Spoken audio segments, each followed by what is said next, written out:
Namaste and welcome back to our channel, Itihas. Today we have another great personality of history to talk about, and he is none other than Alexander the Great. Well, we have all heard stories of Alexander the Great and his tales of victory, but was he really a great king? And why is he called the Great? Was he called great due to his pleasing character or cruel behavior, or due to his large empire that he created? Was he a great warrior? Well, to know all these facts, stay tuned to our channel, Itihas. And if you like our videos, do subscribe to our channel because we'll be posting more videos in near future. Anyways, moving into the topic, Alexander III of Macedon was one of the world's most successful and famous military commanders.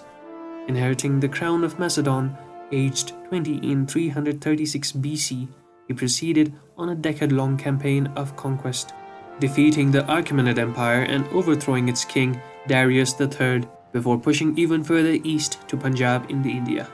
Today we have 10 things about Alexander the Great that you must know. Starting at number 1, we have Aristotle was Alexander's tutor. Alexander was schooled by one of the most famous philosophers in history. His father Philip II hired Aristotle with the agreement that he would rebuild his home, Stagaria, which had previously been razed. In number 2 we have Alexander had a struggle to become king. Because Alexander's mother Olympias was from Epirus, he was only half Macedonian. His struggle to claim the throne was bloody. Another of Philip's wives and her daughter were murdered, along with 2 Macedonian princes. He also put down several rebellious factions. In number 3 we have, in his campaigning, Alexander never lost a battle. In most of his important and decisive victories, Alexander was significantly outnumbered. But his army consisted of well-trained veterans, while Alexander had superb grasp of military strategy. He was also prepared to take big risks, lead charges and go into battle with his men. All of this swung fortune in his favor. In number 4 we have, Alexander was very lucky.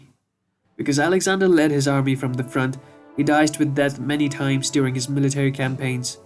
At the Granicus River, for instance, his life was only saved by the intervention of Callistus the Black, who managed to cut off the Persians' army before he dealt a lethal blow to Alexander with his scimitar. In number 5 we have, Alexander wanted to unify his Greek and Persian subjects. In 324 BC, Alexander arranged a mass wedding at Susa, where he and his officers married noble Persian wives to try and unite the Greek and the Persian cultures and legitimize himself as king of Asia. Nearly all these marriages, however, soon ended in a divorce. In number 6, we have, he was a big drinker. Alexander had a reputation as a big drinker. In one drunken incident, he argued with his friend and general Callistus the Black and killed him by throwing a javelin into his chest. There are some theories that alcoholism contributed to his early death. In number 7 we have, he died aged just 32, and the cause of his death remains a mystery. Families in ancient times could expect very high child mortality, but noble children who made it to adulthood would easily live into their 50s or even past their 70s, so Alexander's death was premature. He died in Babylon in 323 BC. Alcoholism, wounds, grief, and natural ailment and assassination all circle as theories of how Alexander the Great died. However, there is a lack of reliable evidence on what really happened. Many sources agree that he was bedridden for about a week, possibly with fever, and died on either 10 or 11 June 323 BC. In number 8 we have, his empire collapsed into civil war after his death. With such an array of cultures and with him not naming a clear heir, Alexander's vast empire quickly fragmented into warring parts. The wars of the successors that followed would last 40 years, in which many would rise and fall in their attempts to dominance. Eventually, Alexander's empire became essentially divided into 3 parts: Seleucids in Asia, Antagonids in Macedonia, and Ptolemies in Egypt. In number 9 we have, mystery surrounds the whereabouts of his tomb. Following his death, Alexander's body was seized by Ptolemy and taken to Egypt, where it was eventually placed in Alexandria. Although his tomb remained a central site of Alexandria for centuries. All literary records of his tomb vanish at the end of the 4th century AD. Mystery now surrounds what happened to Alexander's tomb. Some even believe it is no longer in Alexandria. In number 10 we have Alexander's legacy still lives on today.